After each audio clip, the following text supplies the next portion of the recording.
Riley Leonard takes a knee. It's one of the biggest wins in Duke football history. Down goes Clemson. The Devils win it 28-7. Going to have some fun tonight in Durham, Mr. Pash.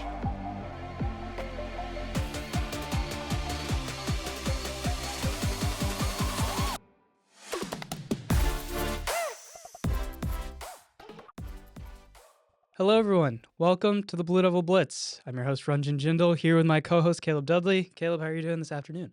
I'm good. It's been a while, so good to be back. It has been a while. Yeah, good to be back. We are going to do our last regular season Blue Devil Blitz here. The last time we recorded was a few weeks ago, past the bye, but since then, Duke fell to Miami and Coral Gables. That was just a fourth quarter barrage by Cam Ward and the fellas down there. But then bounced back on the road against NC State, got a 29-19 win. We'll kind of dive into that game and see what led the Blue Devils to that win. And then this past week, Duke was off, as was its opponent, Virginia Tech, who they will take on in Wallace Wade Stadium. That'll be a fun night game, and we'll preview that and then kind of talk about the ACC, the country, all that fun stuff. We're getting to the end of the regular season. Pretty crazy stuff. So, yeah, fun episode ahead. But first, this podcast is brought to you by Duke Stores. Shall support your favorite Duke team. Hope to the only collection of merchandise in the world that comes to you straight from Duke University. Go to shop.duke.edu for all your Duke merch.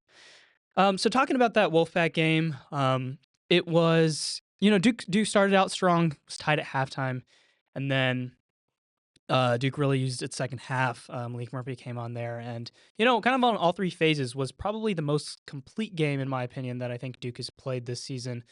But what were your kind of main takeaways from that game and what impressed you from Duke's performance there? Yeah, you talked about Malik Murphy. I think it was maybe his best game yet in a Duke uniform. Told Eli Pankel this weekend, he said just week by week that he's seen Murphy get better and better and more comfortable leading the offense. And I think you could see that in the game against State. On the other side of the ball, I think the main thing that stood out to me was Chandler Rivers held Casey Concepcion to 0 receptions. I think it's the first time in his whole career he's had 0 receptions in a game. Obviously, he's one of the best receivers in the ACC. He was ACC Freshman of the Year last year. I think he was pretty sure he was first team All ACC coming into the year. Yeah. And just completely locked down. Chandler Rivers had him locked down. And so for me, I mean, when you take away a team's best player, it's a lot easier to win a game. So it's good for Duke they got that done. Yeah, definitely. And also stopped Jordan Waters, former Blue Devil. He only had like 20 yards on the ground, maybe I want to say, and was just, they had nothing going. Both teams actually just had nothing on the ground going whatsoever. So CJ Bailey's a talented player and moved the ball down through the air a little bit, but Duke did a good job with a couple things. One, stopping Jordan Waters, and then red zone defense, kind of that bend don't break mentality that this team is known for. Forced, I think, 4 field goals from NC State, which was huge because those could have been big touchdowns. And then flipping sides, the offense. One thing that's impressed me throughout this past month, I would say, is I feel like Jordan Moore's probably back to close to full strength now, but when he hasn't been, the other players that have stepped up. So against SMU, Eli Pankel had a career game, went insane. Against Miami, Samir Hagans had one of his best games of the season, or of his career. And then here against NC State, Quayshawn Brown had 5 receptions for 88 yards, even had another one that was just out of his reach, could have been a deep shot. And he is, just a great quick receiver who can, be a deep threat, but also be somebody that you throw screens to and get 10 yards. So his development was really strong, and that really makes this offense dynamic, in my opinion. Yeah, and then, that really helped Malik gain confidence, and he's really developed throughout this month, like you said. Didn't throw a pick in the game, 245 yards over the air, so he's really made this offense, pretty dangerous. Yeah, and forget to add, first rushing touchdown, I think, of his career. Oh, yeah. In his college career, at least. Little Duke. Yeah, and I know Duke posted about it. Everyone was surprised. But it's good to see him, get one on the ground. Yeah. Yeah, and then one last thing, the third phase of the game, Todd Polino was great. He had a 50-yard field goal and a 49-yard field goal in that one. Carter Finley's a tough place to play, a big rowdy crowd, and for a kicker to be able to knock down 2 pretty long ones, that's a good step for Todd. Yeah, and adding on to that third phase, Cade Reynoldsson was incredible. His first punt, I want to say, is what led to the safety. So he had like a 63-yarder, I want to say, and it went down to the 4-yard line of NC State. And that's really what led to that safety. He had 7 punts on the day for 365 punting yards. I don't know if that's an indictment of Duke's offense that game, but I will say, like, even with the 7 punts, Duke's offense played pretty well throughout. But Cade was incredible, and Diaz said after the game, just all 3 phases were pretty solid for Duke. So you'll see that those will be big moving forward for Duke. All right, so like I mentioned, Duke had the bye. So did Virginia Tech. This year it's different with the 2 byes, so a little bit of an adjustment. But moving on and turning our attention to the Hokies, the Virginia Tech, came into the start of the season and had high expectations in Brent Pry's second year. Had Kyron Drones returning by Shoal Tootin, and it just hasn't gone fully to fruition. Drones has dealt with some injury. They lost some tough games early in the season. But still a formidable team regardless, and they come in hungry at 5-5, fighting for bowl eligibility, which is kind of crazy already at the end of the season. But when you look at this Hokie team, who draws attention to your eye? Who are you going to be looking out for tonight in Wallace Wade, or Saturday night in Wallace Wade? Yeah, I think the big one outside of the 2 you just said in Tootin and Drones is Antoine Powell-Ryland. Mm-hmm. He's second in the country in sacks with 12 right now, defensive end. And the team as a whole is third in the ACC in sacks. So obviously, if you can disrupt the line of scrimmage and get to the passer, it's a lot harder to play offense. And so for a Duke offense that's kind of had its stagnant moments, it'll be important for them to keep Malik upright.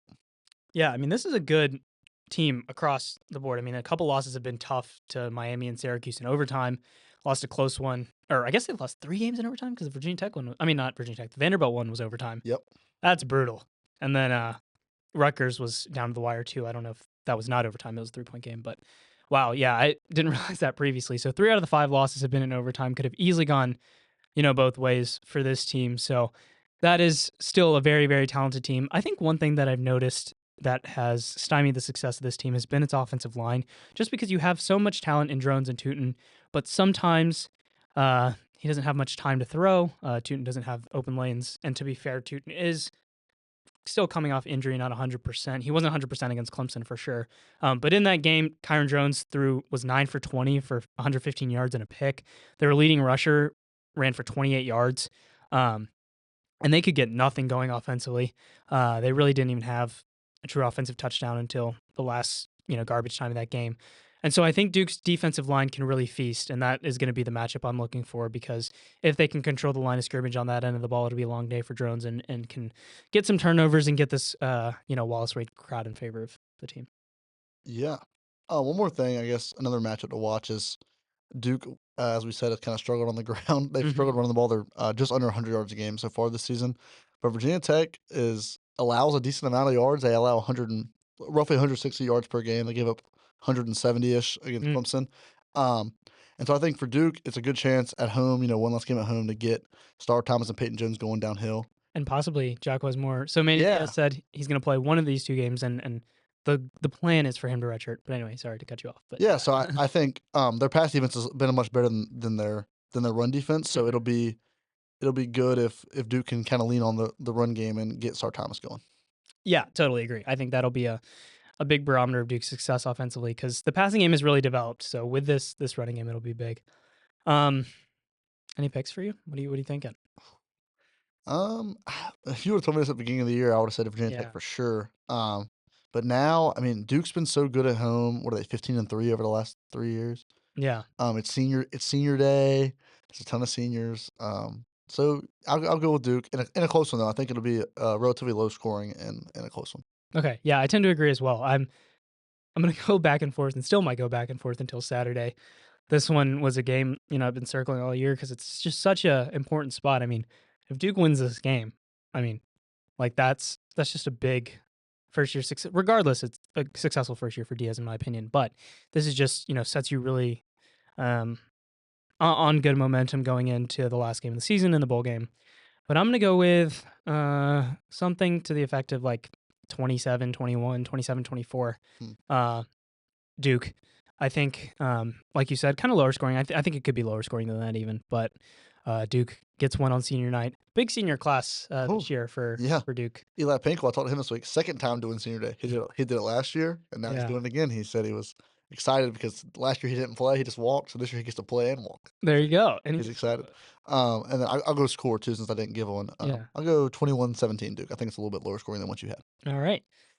Yeah, no, the senior class is just great. Jordan Moore's been a staple of this program. Hopefully you can see him end on a positive note in Wallace Wade and a couple of the other guys as well. Yeah, should be a fun one this weekend. And then Duke will close its regular season in Wake Forest and Winston-Salem to take on Wake Forest, who, still in kind of their rebuild of the post-Sam Hartman era, has been kind of struggling this year. It's been competitive in a few games, but is limping in at 4-6 and 2-4 in the ACC. So unless it beats Miami this weekend, we'll be out of bowl eligibility when Duke comes to town. Looking at Wake Forest, I'll give my thoughts after you do, but what stands out about Wake Forest and what could possibly, pose some challenges for Duke? Yeah, I think first and foremost, when you think about Wake Forest, you always think that slow mesh. Mhm. It's tough to deal with, no matter how good the roster is. Obviously, they had a little more success when Sam Hartman was there, but the slow mesh is always problems. I know last year for Duke, it was problems with Mitch Griffiths under center. It was a pretty close one last year in Mhm. Wallace Wade. And so Damon Claiborne has almost 1,000 yards on the season, 11 touchdowns.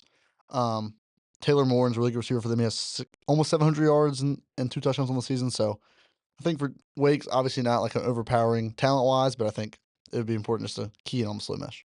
Yeah, I think you nailed that. It's a very bad defensive team, to say the least, but but a talented offensive team that has the potential to move the ball. Hank Bachmeier's done pretty well this year. He has thrown for 2,300 yards, but he does tend to turn the ball over a couple times, so it will be big for Duke if it wants to win on the road, to get a couple turnovers, because I think this could be one where both teams find success on the offensive end, and it might come down, to a couple possessions, just because, playing on the road anywhere in the ACC is tough.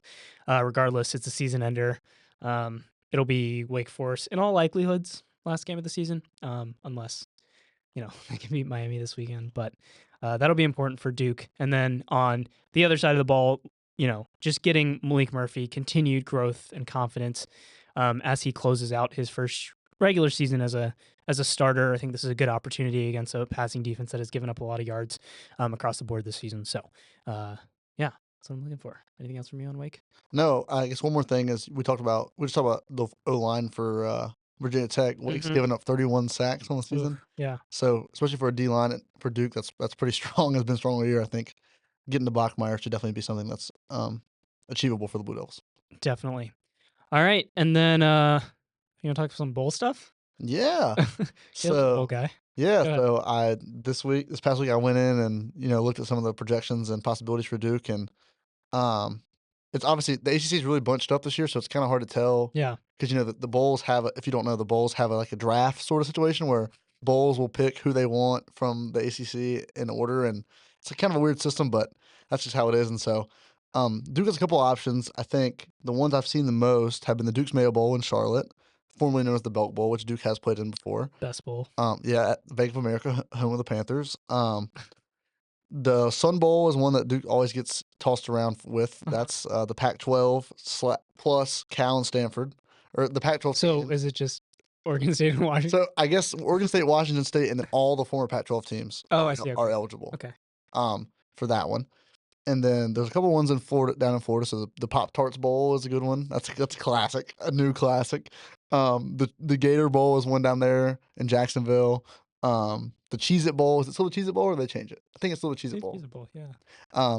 So there's lots of options, but bowl season's always fun. It'll be fun to see where Duke ends up after the last 2 years, the Military Bowl and the Birmingham Bowl. So hopefully get somewhere different, and it'll be a fun experience. Yeah.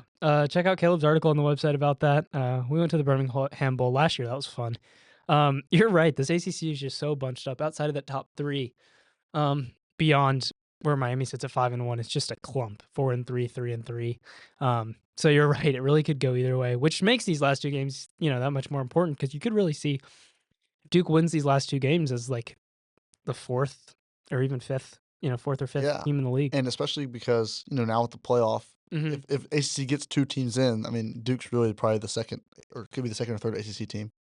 Right. Absolutely. So Yeah. so the bowl, I mean, it could really be a pretty big time bowl for Manny Diaz in his first season. Yeah, definitely. And 3 straight bowl games and, 3 straight winning seasons are definitely a step in the right direction for this program, and culture building is huge. Speaking of the ACC, let's do our stock up, stock down. It's been a while, but we can do a cumulative stock up, stock down. Yeah. I can start. I'll go down first. That one jumps out at me first is Pitt. Pitt was undefeated. They were looking like, could have been a dark horse. They've lost 3 games in a row. Really close one at home this past week against Clemson. Just couldn't pull it out. Also lost to Virginia in kind of a inexplicable loss to a Virginia team that has not been very good. And then losing at SMU is Virginia hasn't been that bad. okay. Well, they're not. I would say they're cream of the crop for a team that was ranked. But then losing at SMU, who's leads the ACC currently. But so for Pitt, it really just kind of maybe just a back to the mean for what Pitt should have been all year, and throw my stock down, and then stock up. I mean, I don't know if we said SMU all year, and so at this point they've won 7 games in a row. Yeah. And there's not many other teams in the ACC that are really on a great streak. So I'll go with SMU. I mean, they're the first team out now, I think, or second team out on the new playoff rankings. They're 6-0 in conference play. They're 9-1 on the season. They have 1 loss to a ranked BYU in the very beginning of the year. So, yeah. Duke almost had them. It's crazy to think here about. at Retrospect, man. Here at How Wallace close that Wade, was. but yeah. But so SMU, I mean, yeah, it goes without saying. Yeah, and the Mustangs can clinch their berth in the ACC championship this weekend with a win against Virginia, and they can clinch that. For me, I'll go stock up first. We'll do North Carolina, who after really kind of having their season go a little bit downhill after the Duke game, losing to Pittsburgh and Georgia Tech, have won 3 in a row against not great competition, but still positive momentum for this team, defeating Virginia, Florida State, and Wake. And the offense, has always been talented, but these past few weeks, you really see Amarian Hampton at 244 yards against Wake, which is crazy. And Criswell's been formidable back there, doing a better job of protecting the ball and not forcing turnovers or giving the ball away. And then defensively, they've cracked down a little bit after giving up 40 to Georgia Tech. Have really kept their competition at bay, and just saw something this morning, I think, or yesterday, that said Mac Brown plans to say for next year. But they've got 2 games which for the rest of the season can go kind of either way, in my opinion, Boston College and NC State. So we'll see if they can finish 8-4 or just sneak their way to bowl eligibility. But 3 big wins for the Tar Heels. And then stock down, I guess I'll go to the bottom. Oh, the don't bottom. do it. Don't I do don't it. know if- No, do it. Go ahead. I guess I should do it. I was trying to think of. Oh, no, actually, stock down. I was gonna say Florida State, but I'm gonna say Louisville, even though they beat Clemson, so it should be a stock up. But what happened against Stanford was kind of crazy. So they were, I want to say up. No, it was tied, and they had a 4th and 10 at like midfield-ish. They went for it with like a minute left, and Tyler Show didn't get it. And then Stanford went down and kicked like a 52 yard to win the game. Yep, 52. And I was like kind of half watching the game and not, and then I was like, okay, Louisville's gonna win. It was I think it was like a 10-point game in the 4th quarter. I want to say Louisville It was up 35-21 in the 4th with 10 minutes left. Louisville. Yeah, and it just, Stanford scored to tie it up, and then Louisville went for it on 4th and 10, and I guess I respect the aggression, but maybe not that aggressive. And then so Stanford won the game there. But yeah, anyway, so I'll just say stock down to them temporarily because that loss really kind of killed a lot of the momentum that it had from a really dominating win in Death Valley. Probably one of the best ones of the year for an ACC team. But yeah. Yeah. I'll just go one more kind of rogue ACC situation is Boston College. And Thomas Castellanos has now, I think, left the program. Yeah. After being... And they almost beat SMU after that. After being, touted as one of the best quarterbacks in the ACC. Now is not the starter anymore and is not with the team. So it'll be interesting to see if something comes out with what really I know there's not a lot of information. I think they just maybe benched him and he left, but so it'll be interesting to see where he ends up next year. Obviously, still super really talented kid and a great quarterback. Yeah, that will be interesting for sure. And Boston College was driving down, or they had a possession down 3 to beat SMU, and then they turned it over on downs. But that could have been an interesting upset after Castellanos left. But yeah, again, interesting stuff in the ACC these next 2 weeks. It's going to come down to 3 teams, SMU, Clemson, and Miami, to go to the title game. Right now, SMU and Miami kind of have the edge. Clemson kind of needs a miracle, but No, anything's possible. National stage this weekend. Kind of a bleaker slate of games heading into rivalry week. But there's a couple good ones. What are you looking at this weekend? besides the Yeah, big game? you said bleak. I agree. It's definitely the week where the SEC schools decide they get to play nobody, and get away with it. But that's okay. The big one on everyone's mind is Indiana, Ohio State. The Big Ten has 4 teams in the top 5, the college football playoff rankings, and these are 2 of them. Indiana is 10-0 for that. I think the first time ever. Maybe. Maybe. Signetti has been outstanding for them. Just wins, man. I know. When Duke was looking for a coach before he got hired, he was one of the names too for Duke, and he's done a great job at Indiana. Ohio State's gonna be a tough one for Indiana. They haven't really played any teams as good as Ohio State or even close, and they're on the road in Columbus. It'll be interesting. We'll see. I mean, it'll be Indiana's big test. I still think even if they lose, they should be in the playoff. I mean, they're 10-0. They've won all their games, but it'll be interesting there. And then the Big 12 is, who knows what's going to happen with the Big 12. It's crazy. Colorado, let's go. Colorado is looking. They're playing Kansas this week, who just beat BYU, right? Kansas, yeah. On the road. So BYU and Kansas and Arizona State play this week. Also 2 teams that are still in the hunt for it. So that'll be interesting. We'll see if the Big 12 champion even is a top 4 champion. I don't think they might not be. Yeah. With how things are looking, and then the last one I have is Army Notre Dame. We saw Navy go play Notre Dame and got absolutely stomped. Wasn't pretty, yeah. So we'll see if the other Surface Academy can fare a little bit better. Army still undefeated. Still undefeated. Notre Dame has really rebounded from that loss in Northern Illinois and looks like a much better team now. Former Blue Devil Ryan Leonard is looking good, and I think they're 6th now in the college football playoff rankings. So you could definitely see them hosting a playoff game in a couple of weeks here. Yeah, with the way the season's gone, I say it's a bleak slate, and it's going to be the craziest weekend of college football this weekend. Mercer's going to beat Alabama or something. Yeah, something like that's going to happen. Yeah.